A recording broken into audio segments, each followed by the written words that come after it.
Do nascimento do sol até o ocaso, bendito seja o nome do Senhor. Que privilégio e que alegria podermos nos juntar aqui nessa manhã, de dia do Senhor, para celebrarmos ao nosso Senhor e Salvador Jesus Cristo, para celebrarmos o seu nascimento, a sua vida, seu sofrimento, sua cruz, sua ressurreição.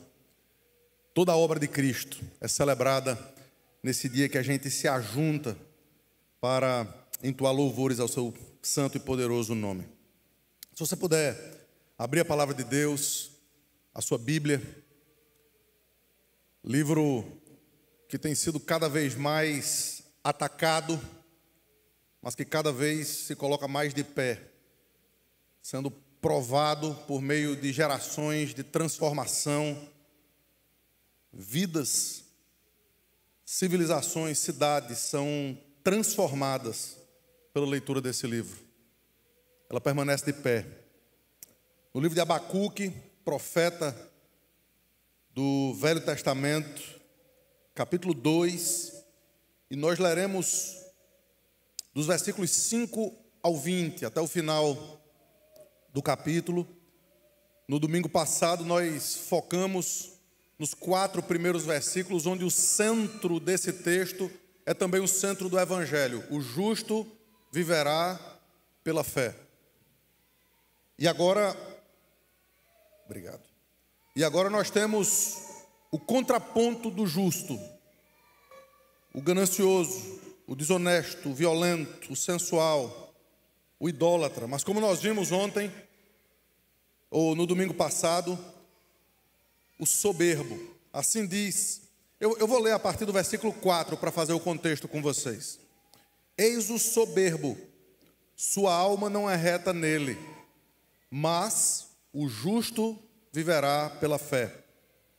Assim como o vinho é enganoso, tampouco permanece o arrogante, cuja gananciosa boca se escancara com o sepulcro e é como a morte, que não se farta.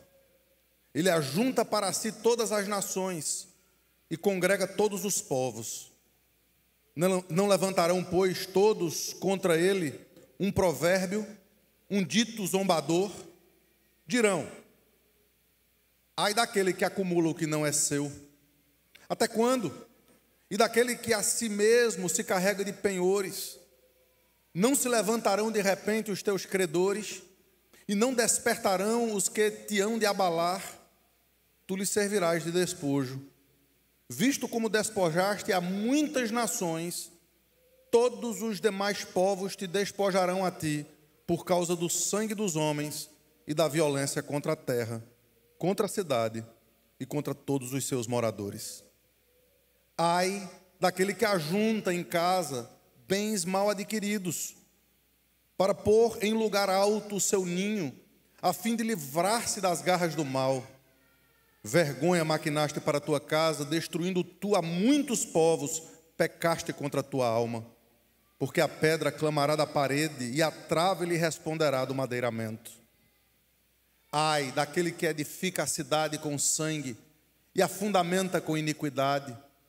Não vem do Senhor dos exércitos as nações, que as nações labutem para fogo e os povos se fatiguem em vão? Pois a terra se encherá do conhecimento da glória do Senhor, como as águas cobrem o mar. Vou ler novamente o versículo 14. A terra se encherá do conhecimento da glória do Senhor, como as águas cobrem o mar. Ai daquele que dá de beber ao seu companheiro, misturando à bebida o seu furor, e o que embebeda para lhe contemplar as vergonhas. Serás farto de opróbrio em vez de honra. Bebe tu também e exibe a tua incircuncisão. Chegará a tua vez de tomares o cálice da mão do Senhor, e ignomínia cairá sobre a tua glória, porque violência contra o Líbano te cobrirá, e a destruição que fizeste dos animais ferozes te assombrará, por causa do sangue dos homens e da violência contra a terra, contra a cidade e contra todos os seus moradores.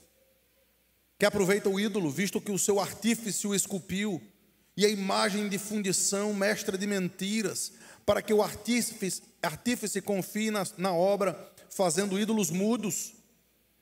Ai daquele que diz à madeira, acorda, e a pedra muda, desperta. Pode o ídolo ensinar? Eis que está coberto de ouro e de prata, mas no seu interior não há fôlego nenhum. O Senhor, porém, está no seu santo templo. Cale-se diante dele toda a terra. Novamente o versículo 20. O Senhor, porém, está no seu santo templo. Cale-se diante dele toda a terra. Até aqui a leitura da palavra do Senhor. Eu queria chamar as crianças que pudessem vir até aqui para o início da pregação.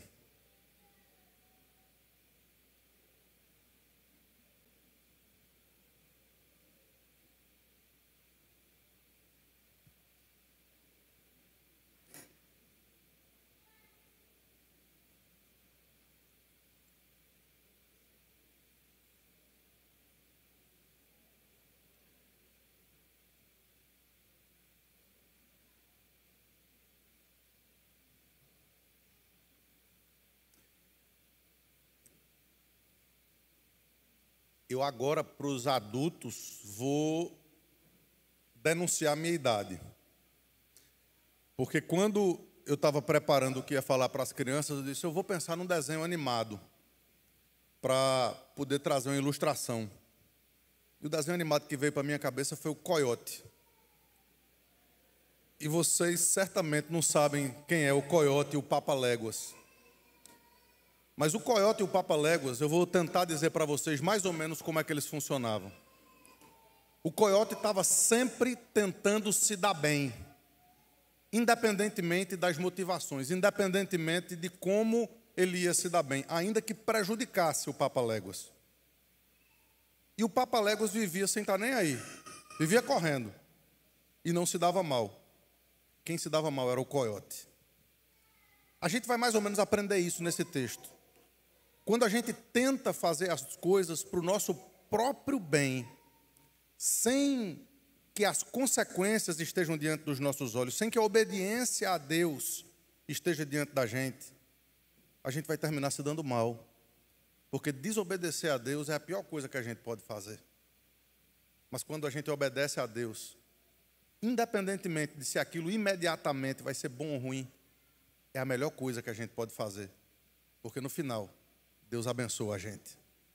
A lição para vocês, crianças, é essa. Sempre obedeçam a Deus. Sempre façam absolutamente tudo, ainda que vocês não entendam, para cumprir os mandamentos do Senhor e guardá-los no coração. Porque o pecado é horrível. E Ele trata do pecado. Vamos orar, pedindo a Deus que perdoe a gente do nosso pecado. Vocês me ajudam?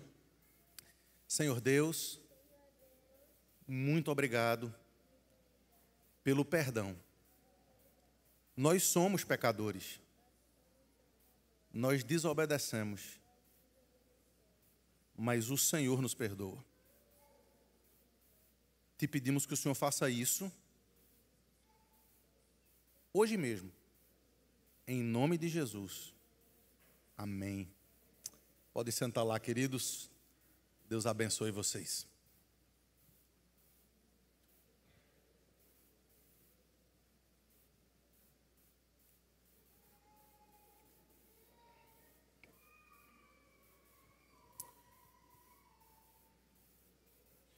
Durante essa semana eu recebi pelo menos 12 ligações de famílias que disseram que estariam viajando hoje.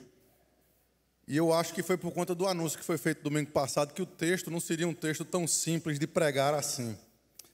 Abacuque capítulo 2 é um texto que trata sobre 5 ais, 5 gritos do próprio Deus contra pecados e contra pecadores, que nós precisamos compreender muito bem. Quando a gente estava estabelecendo a igreja, a gente martelava sempre 3 princípios, 3 lemas. E eu creio que um deles precisa ser relembrado aqui nessa manhã. O primeiro, a gente tratou dia desses na escola dominical, é a pureza na doutrina. Nós prezamos pela boa doutrina do Evangelho segundo as Escrituras Sagradas. Nós não nos desviamos, ainda que nos dias de hoje a doutrina seja dura nos ouvidos de muitos, nós pregamos a palavra. Em segundo lugar, nós prezamos pela simplicidade do culto. Nós não adicionamos, não trazemos absolutamente nada de diferente do que aquilo que está estabelecido na boa doutrina, na boa palavra de Cristo. Entretanto, o terceiro lema que a gente vai trazer e avultar hoje de manhã é santidade na vida. É óbvio que nós, como cristãos, amamos a liberdade cristã. É óbvio que, como cristãos, nós amamos o fato de não estarmos amarrados a legalismos, a leis toscas de homens que não têm o conhecimento da verdade. Entretanto, o apóstolo Paulo também nos diz que a liberdade em Cristo não pode nos fazer dar ocasião à carne. Nós precisamos entender que aquilo que está sendo afastado dos púlpitos hoje em dia é o que nós conhecemos biblicamente como pecado. E nós precisamos chamar o pecado de pecado.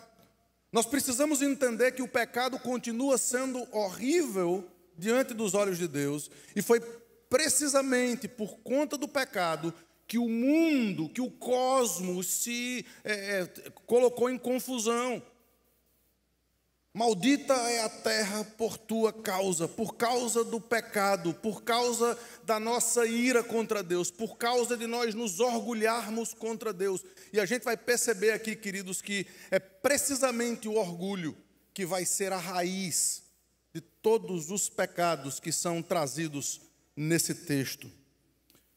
O Senhor havia falado ao seu povo, nós vimos isso no domingo passado, e disse, olha, escreve numa pedra, escreve numa tábua, assim como os 10 mandamentos foram escritos nas tábuas da lei, escreve para que ninguém se esqueça de que o justo viverá pela fé. A nossa vida, a nossa salvação, a nossa justiça não se dá por absolutamente nada que nós façamos ou deixemos de fazer. A boa doutrina do Evangelho trazida no Novo Testamento cita esse texto várias vezes. E como nós vimos novamente no domingo passado, trazendo para nós a confiança, nós não nos envergonhamos do Evangelho, porque é o poder de Deus para a salvação de todo aquele que crê, porque o justo viverá pela fé. Ele também nos traz a perspectiva de esperança. A esperança do futuro, a esperança da glória, não se dá porque eu ou vocês fazemos alguma coisa de boa aqui nesse mundo, mas se dá porque nós confiamos naquele que fez a promessa e que é fiel e que não retrocederá, porque não depende de quem quer ou de quem corre, mas dele usar as suas misericórdias. Nós vimos então que essa doutrina deve colocarmos no lugar de compreensão de que não depende de mim e de vocês. Entretanto, Abacuque, ele vai adiante. E ele faz questão, queridos, de dizer e de declarar em alto e bom tom que essa fé não pode se tornar uma fé inoperante. Aliás, Tiago vai falar sobre isso no Novo Testamento. Ele diz, olha, se você diz que você é justificado pela fé, mas você não tem obras, essa fé é morta. Essa fé ela não tem sentido absolutamente nenhum. Portanto, nós não estamos mais falando sobre salvação, mas nós estamos falando sobre aquilo que demonstra a salvação que já nos foi alcançada pela fé em Cristo Jesus. O que é mudança de vida, santificação, sem a qual ninguém verá o Senhor. É exatamente aqui, queridos, que esse texto ele vai fazer todo sentido. Ele aponta para todos os pecadores. Aqui o Evangelho está sendo pregado às nações de uma forma muito clara, como foi dirigido aos arrogantes da Babilônia. Veja aí, eu li o início do versículo 4. Eu li o início do versículo 4, que eu me perdi aqui. Eis o soberbo, a sua alma não é reta nele. Versículo 5. Assim como o vinho é enganoso, tão pouco permanece o arrogante, cuja gananciosa boca se escancara como sepulcro e é como a morte. Perceba, soberbo, arrogante, ganancioso, a morte não se farta, ele ajunta para si todas as nações, congrega todos os povos, e aqui vem a resposta de Deus ainda nessa introdução. Cuidado, Não levantarão, pois, todos contra ele um provérbio, um dito zombador. Queridos, muito embora essas palavras tenham sido inicialmente dirigidas aos babilônios, aos inimigos, elas foram dirigidas aos inimigos porque, com base naqueles pecados, e não com base numa simples eleição divina, isso é um outro assunto, mas com base nos pecados cometidos, os justos, os injustos serão julgados por Deus. Com base naquilo que eles mesmos promovem. Olha, a mão do Senhor virá contra todos aqueles que não se arrependem e que vivem de acordo com o seu próprio coração. É isso que está por trás dessas palavras aqui. Entretanto, queridos, eu receio que cristãos também precisam ouvir essa mensagem. Pois assim como os judeus aqui, que estão sendo os primeiros ouvintes dessa mensagem, entenderam errado o privilégio de serem filhos de Deus, há muitos crentes hoje em dia que, da mesma forma, são filhos de Deus, mas entendem errado esse privilégio. Eles pensam assim: se eu sou filho de Deus, eu posso fazer qualquer coisa, porque o meu pai vai me abençoar mesmo assim. Se eu sou filho de Deus, eu posso viver de acordo com a liberdade, eu posso viver de acordo com o meu coração, eu posso viver de acordo com os meus pensamentos. E me permitam dizer, tem muitos crentes hoje em dia vivendo assim. A Bíblia é clara, a palavra é simples, a lei é direta, mas as pessoas estão vivendo quase que anestesiadas, como se isso não fizesse sentido. Eu sei que a Bíblia diz isso, mas deixa eu explicar um negócio para você, não existe mais. A Bíblia diz isso, ponto. Ela não é apenas a nossa regra de fé, mas é também a nossa regra de prática. Nós precisamos entender que as palavras deste livro não são simplesmente para nos mostrar a boa doutrina, para mostrar como cultuamos a Deus, para mostrar as verdades estabelecidas mundo afora, mas esse livro foi escrito para que eu e vocês possamos moldar a nossa vida no caráter daquele que a escreveu, no caráter daquele que fez com que todas as coisas do nada viessem à existência, porque ele é o princípio e o fim, o primeiro e o último. E o nosso objetivo, então, como crentes, deve ser viver para moldar a nossa vida e o nosso caráter. Repito, não há legalismos, não há doutrinas de homens, mas a simplicidade das Escrituras e da palavra de Deus. Precisamente por isso, o profeta traz aqui da boca de Deus 5 pecados, 5 ais, 5 denúncias que Deus faz contra os pecadores, todos eles tendo origem na nossa ganância, arrogância, soberba. Perceba, queridos, que o primeiro ídolo da nossa vida não é alguma coisa que nós podemos adorar, não é uma imagem que nós podemos simplesmente nos ajoelhar e dizer algumas palavras. Ele vai denunciar isso aqui. Mas o primeiro ídolo que precisa ser destronado, o primeiro ídolo que precisa ser deixado de lado na nossa vida, somos nós mesmos. São os nossos próprios pensamentos, é o nosso próprio coração. E se nós não entendermos isso, nós vamos continuar uma vida cristã capenga. Nós vamos continuar uma vida cristã que talvez, pela misericórdia de Deus, lá no final, alguém possa entrar de raspão. Entretanto, queridos, não é isso que nós desejamos para nós e para nossas famílias. Nós podemos ter aqui vida e vida em abundância. Nós podemos ter aqui uma vida que seja simples, gostosa, gloriosa, maravilhosa, e nós vamos trazer as aplicações de como isso é possível diante de denúncias que eu e vocês podemos tremer nas bases, porque perceberemos que nós mesmos somos capazes, se não cometemos esses pecados vez após outra, semana após semana, dia após dia. O primeiro deles está aí entre os versículos 6 e 8. Deixa eu ler com vocês a partir do meio do versículo 6. Primeiro, ai. Ai daquele que acumula o que não é seu. O que é isso? Isso é ganância. Acumular o que não é seu, e ele diz: até quando? Perceba que ele traz aqui, queridos, o mesmo grito que ele trouxe no início do seu livro. A primeira palavra de Abacuque, quando ele abre o livro, veja aí, versículo 1, capítulo 1, versículo 1, sentença revelada do profeta Abacuque: até quando, Senhor, clamarei eu, e tu não me escutarás? Os gananciosos estão vindo, aqueles que acumulam aquilo que não lhes pertence, estão vindo. E qual é o objetivo dessa ganância? O objetivo, queridos, é de alguma forma alcançar descanso. É de alguma forma, pelos seus próprios méritos, pela sua própria força, ou por alguma coisa que possa produzir, consiga construir alguma coisa que lhe dê paz, que lhe dê descanso. O mal da ganância, entretanto, sempre se voltará contra o ganancioso. É isso que as pessoas não entendem.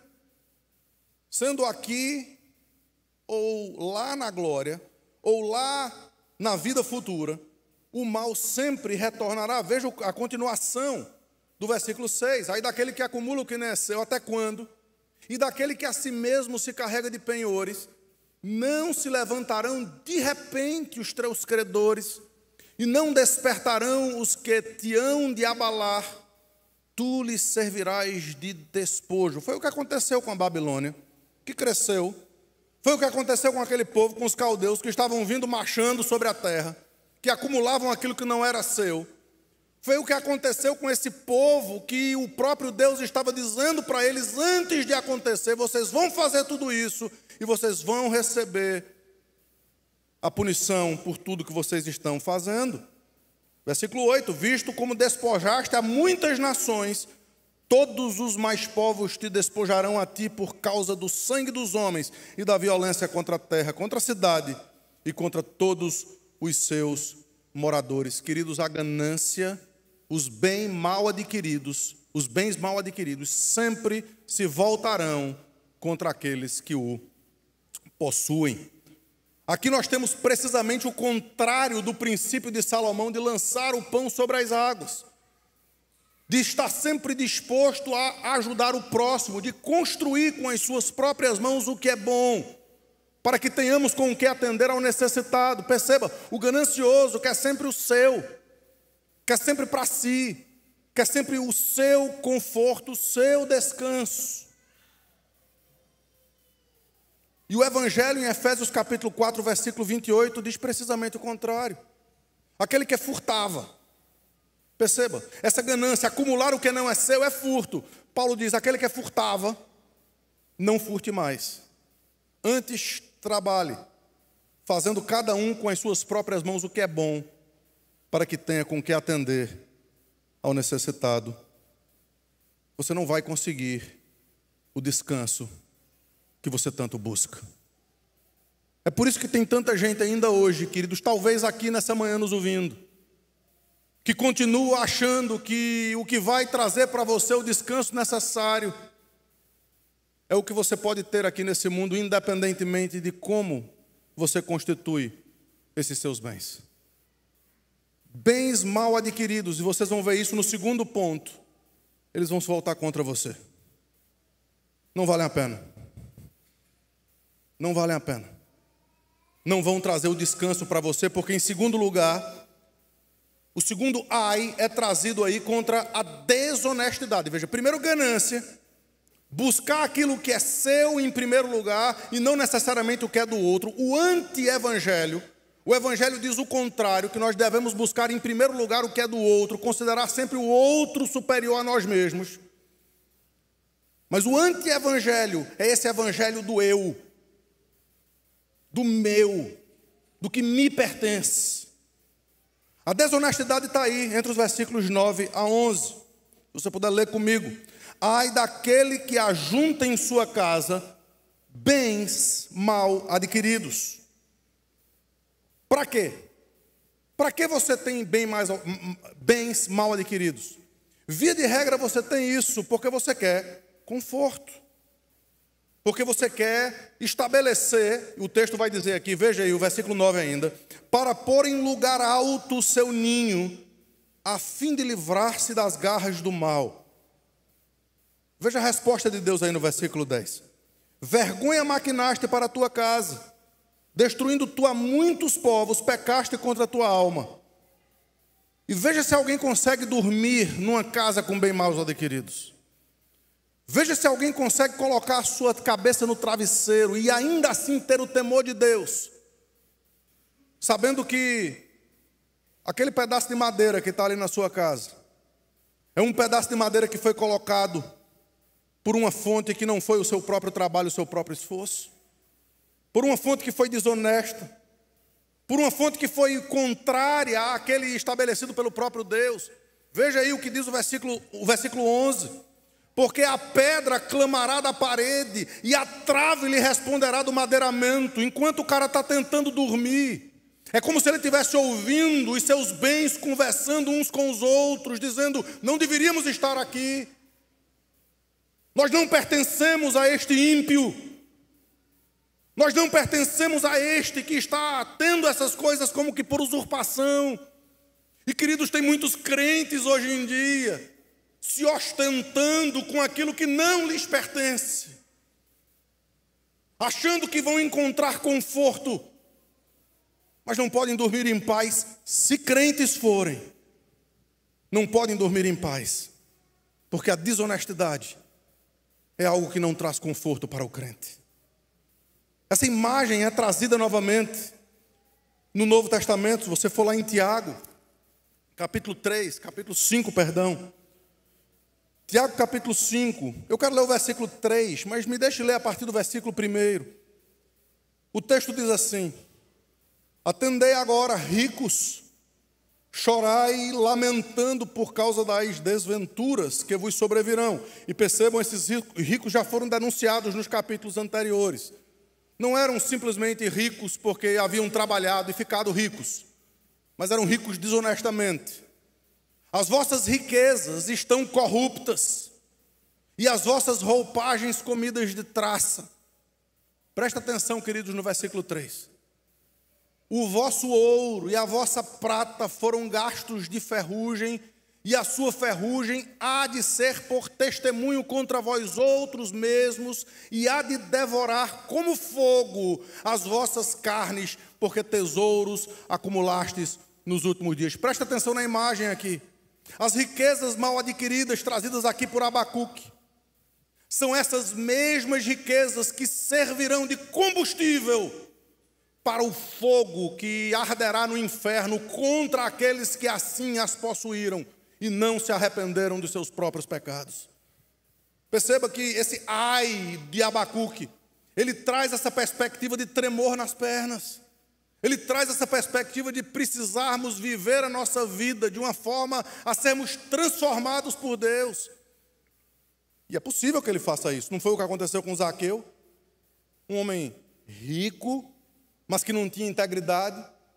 Um homem que era um coletor de impostos e que defraudava as outras pessoas. No momento em que o evangelho chegou na sua casa, no momento em que Jesus disse: eu entrarei na tua vida, ele foi completamente transformado ao ponto de não colocar mais o coração nos seus próprios bens. E Jesus dizer: hoje houve salvação nessa casa. Hoje houve salvação nessa casa.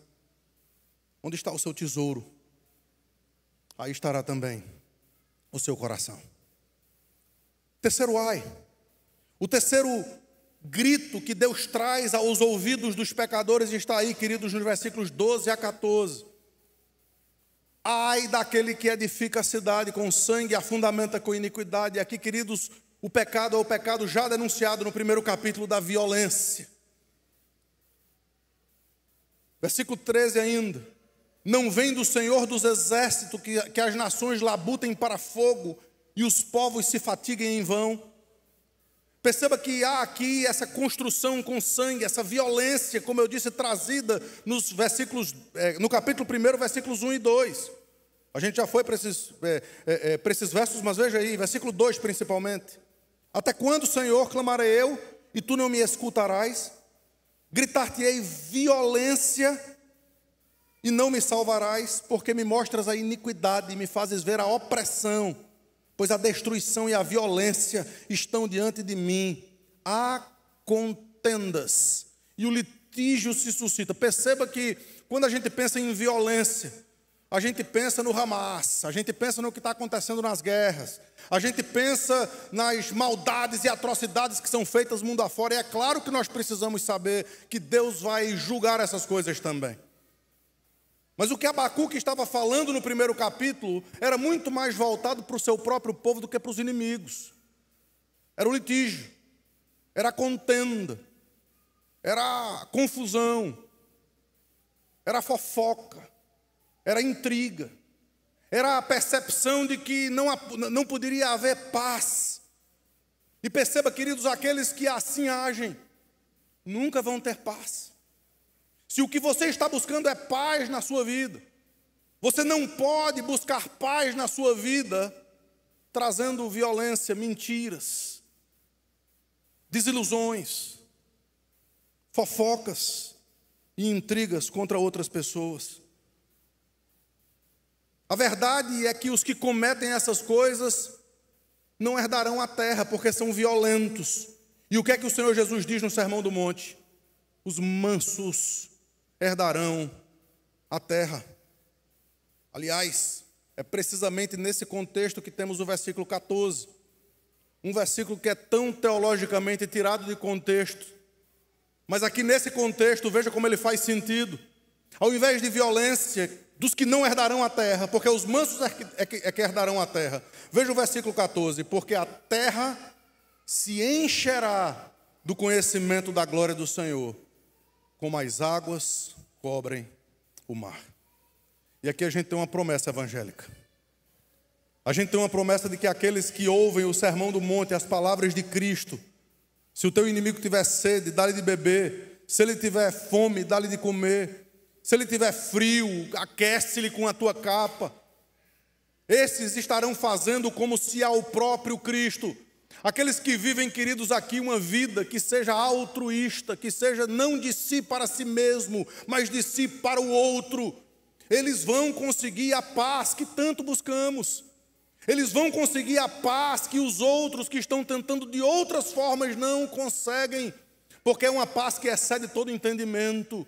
É uma paz que nos é deixada não como o mundo nos dá.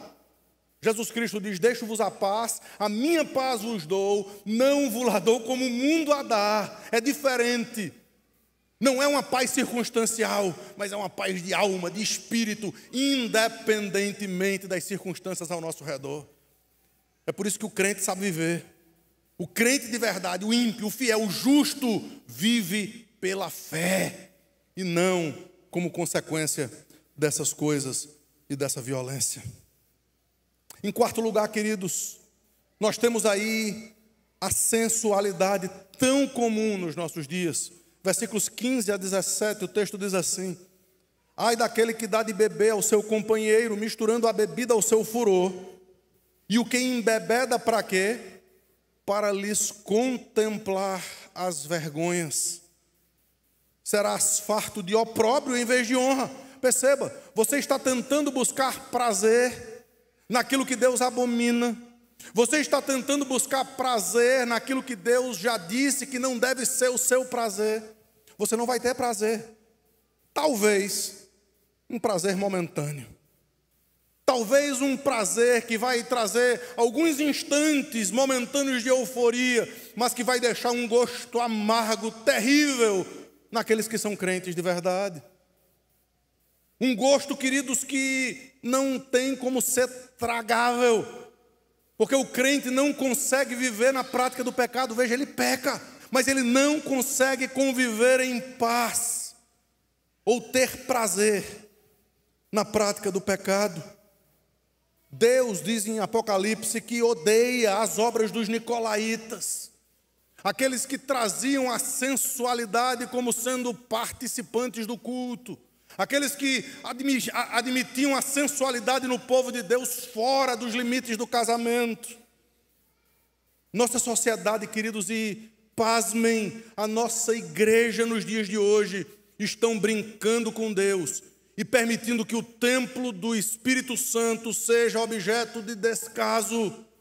Estão permitindo que o templo do Espírito Santo seja objeto de opróbrio e de desonra. E quando o apóstolo Paulo trata sobre isso em Tessalonicenses, ele diz que esse ai de Abacuque é um ai verdadeiro. Veja aí, 1 Tessalonicenses capítulo 4, a partir do versículo 3.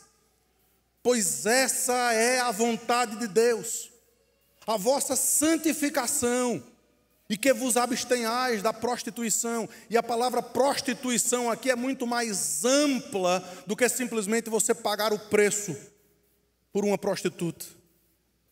A palavra aqui é porneia. Tudo aquilo que é sexual e que está fora dos limites do casamento não é o prazer de Deus. E muito mais duro e muito mais fácil de entender do que isso. É abominável diante dos olhos de Deus. A vontade de Deus é a vossa santificação e que vos abstenhais da prostituição. Por quê? Versículo 4. Que cada um de vós saiba possuir o próprio corpo em santificação e honra, não com o desejo de lascívia como os gentios que não conhecem a Deus. E preste atenção, irmãos. Homens, pais de família, jovens, adolescentes, casados, solteiros, velhos, todos, escutem isso aqui. E que nessa matéria ninguém defraude e nem ofenda seu irmão, porque o Senhor, contra todas estas coisas, como antes vos avisamos e testificamos claramente, é o vingador. Porquanto Deus nos chamou não para a impureza, e sim para a santificação. Você pode pensar diferente disso. Você pode agir e viver diferente disso. Mas veja o versículo 8. Dessarte quem rejeita estas coisas, não rejeita o homem, e sim a Deus, que também vos dá o Espírito Santo. Se você tem vivido até hoje rejeitando essas coisas, pare. Entenda que de Deus não se zomba, que aquilo que o homem semear, isso também ceifará. Nossa sociedade é sensual, queridos. Os nossos filhos e jovens e adolescentes estão tendo acesso a coisas terríveis, abomináveis. E nós muitas vezes estamos tranquilos porque deixa eles quietinhos, eles estão quietinhos indo para o inferno. Nós precisamos entender que precisamos lutar contra a sensualidade dos nossos dias, reservando-a para aquilo que Deus a fez de uma forma tão linda, extraordinária. Deixará o homem pai e mãe, se unirá à sua mulher, tornando-se os dois uma só carne. E é, queridos, no casamento que deve haver precisamente o sexo, a alegria, o prazer, a abundância, a felicidade, porque tudo fora disso é desilusão, é tragédia, é intriga, é destruição.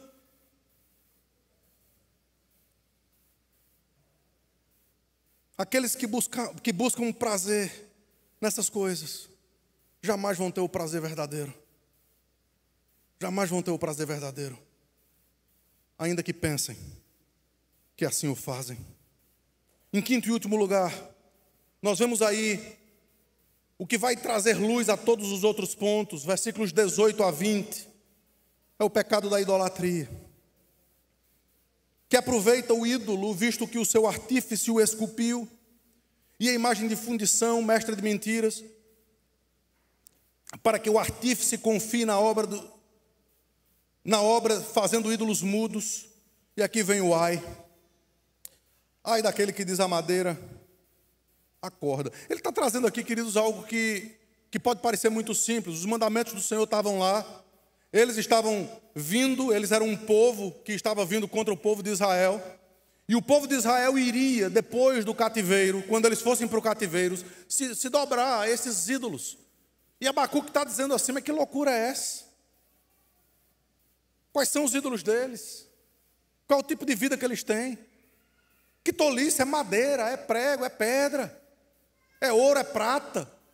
Eles podem estar cobertos de ouro e de prata, diz o texto aqui, mas o seu interior não tem fôlego nenhum, não tem vida. Queridos, tem gente se deixando levar por acreditar em um pedaço de plástico, em um pedaço de papel, em uma fitinha que coloca no braço, em coisas que são tão pueris. Perceba, isso talvez não seja o meu ou o seu problema. Entretanto, nós vamos perceber que a idolatria que é trazida nas Escrituras a partir, ou que vai desembocar nessas coisas, é quando nós passamos a acreditar em nós mesmos, é quando nós passamos a acreditar que nós somos capazes de sermos, ou de ser, perdão, o nosso próprio Deus. Esse foi o problema da queda. Como Deus, sereis conhecedores do bem e do mal. Como Deus, você pode resolver os seus problemas. Como Deus, você pode achar que o culto deve ser a si mesmo, que as estrelas devem se alinhar para fazer a sua vontade. E se a coisa não for do seu jeito, tem muita gente vivendo assim hoje em dia, dentro e fora da igreja. Se a coisa não for do seu jeito, não presta, não está bom, queridos. Isso é idolatria. Deus, Ele quer ter um relacionamento íntimo com o seu povo. Ele não é um pedaço de plástico, queridos. Versículo 20, traz essa convicção de Abacuque aqui, dizendo: o Senhor, porém, está no seu santo templo. E se o templo no Antigo Testamento era um local físico, onde precisava-se de entrar além de um véu, para que os nossos pecados e as nossas orações pudessem ser expiadas por um sangue que era colocado na bacia do propiciatório. No Novo Testamento, esse véu foi rasgado de alto a baixo e nós temos o nosso templo na pessoa de Cristo. Nós temos o nosso templo na comunhão dos santos. Nós temos o nosso templo naquilo que é chamado de igreja, coluna e baluarte da verdade. Nós temos o nosso templo não num prédio, não num local onde muitas coisas boas e ruins podem acontecer, mas onde o povo de Deus se reúne para adorar e para engrandecer o seu santo nome com temor e tremor. O Senhor, porém, está no seu santo templo. Cale-se diante dele toda a terra. Cale-se para ouvir a sua palavra. Cale-se para abrir o seu coração, para compreender que ele vem como uma espada afiada de 2 gumes, que é apta para discernir os pensamentos e os propósitos do coração. Pare para ouvir, queridos, aquilo que você precisa e não aquilo que você deseja. Pare para ouvir aquilo que pode transformar e mudar a sua vida e não aquilo que lhe traz coceiras nos ouvidos. Pare para ouvir a palavra de Deus. Porque, em conclusão, Abacuque agora, queridos, vai ter uma noção completa da resposta de Deus. Sim, Deus julga o seu povo, mas Ele julga o seu povo de forma graciosa. Mas Ele zomba dos inimigos. Esses ais, se você voltar os olhos para o capítulo 2, versículo 6, ele diz assim: não levantarão, pois, todos contra ele um provérbio, um dito zombador. Ai, ai, ai, é Deus rindo dos céus contra todos aqueles que tentam se levantar contra ele. O Salmo 2 foi lido aqui. Ri-se aquele que habita nos céus. O Senhor zomba deles. Na sua ira, a seu tempo lhes há de falar, e no seu furor os confundirá. Entretanto, isso traz o Evangelho. Antes da boa notícia vir, é importante, queridos, que nós entendamos quem somos. E se você chegou até aqui ileso, se você chegou até aqui e, como eu, está com temor e tremor nas pernas, talvez agora seja a hora de você abrir ainda mais os seus ouvidos e o seu coração. Ri-se aquele que habita nos céus, o Senhor zomba deles. Na sua ira, a seu tempo lhes há de falar, e no seu furor os confundirá. Eu, porém, diz o Senhor, constituí o meu rei sobre o meu santo monte Sião. A despeito de todos esses pecados, a despeito de todas essas tendências que afetam e assolam o coração de cada um de nós, crentes em Cristo Jesus. Nos é pregado um evangelho. O justo viverá pela fé significa que se você sair daqui dessa manhã com o grito desses 5 ais na sua orelha, no seu ouvido, no seu coração, na sua mente, você vai sair daqui sem esperança. Porque se você for honesto e justo, pelo menos no julgamento dessa mensagem, se não em todos, você vai perceber que você cai em muitos desses pecados que são denunciados aqui. Esses ais, inicialmente, estão contra você. Mas com isso em mente, o profeta agora compõe um salmo de avivamento. O capítulo 3, olha aí, gente. A partir do domingo que vem a coisa começa a aliviar. O capítulo 3, Abacuque vai salmodiar dizendo: na tua ira, lembra-te da tua misericórdia. E deixa eu contar uma coisa para você, meu querido. A misericórdia do Senhor está ao seu alcance nessa manhã. A misericórdia do Senhor está ao seu alcance para que você não saia daqui desesperado por conta da podridão dos seus pecados, mas que você coloque a sua fé em Cristo. Ainda que você já tenha um dia levantado a sua mão, deixa eu dizer um negócio para você: Jesus não entra pelo sovaco. Ainda que você um dia já tenha dito algumas palavras, repetindo as palavras de alguém, não é isso que vai tornar você um crente. Ainda que você seja membro de uma igreja ou mesmo dessa igreja, se você tem vivido tranquilamente na prática de pecados, queridos, hoje pode ser o dia da sua salvação. Hoje pode ser o dia em que você reconheça os seus pecados, abandone os seus pecados, confesse os seus pecados, deixe-os e entenda que é na cruz do Calvário, onde eles de uma vez por todas podem trazer para você libertação. A gente, enquanto estava expondo esse texto, as pessoas estavam buscando descanso, conforto, paz, prazer, certeza. Sabe onde é que você vai achar descanso? Naquele que diz assim: venham para mim, você que está cansado ou sobrecarregado, porque eu vou aliviar você. Sabe onde você vai achar conforto?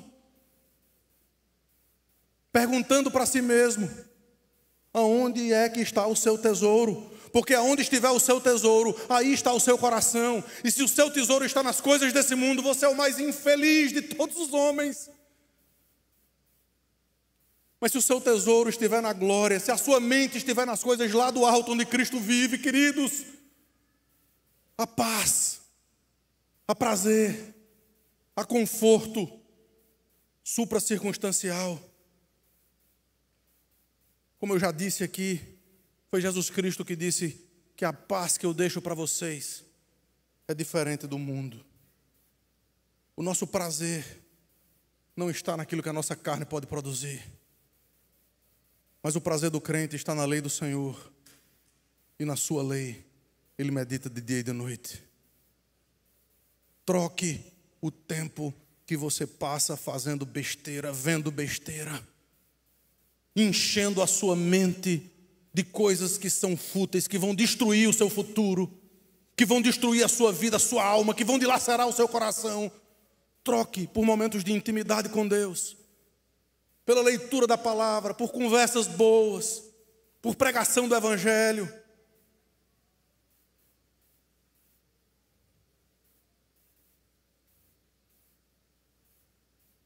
Não pode haver certeza, queridos, senão naquele que disse: eu sou o caminho, a verdade e a vida, e ninguém vem ao Pai senão por mim. Você está sendo convidado nessa manhã, não para ficar simplesmente se lembrando dos seus pecados do passado, que podem assolar a sua vida por um tempo, mas você está sendo chamado para encravá-los na cruz do Calvário, porque Cristo pagou o preço por todo aquele que nele crê, para que todo aquele que nele crê não pereça, mas tenha a vida eterna.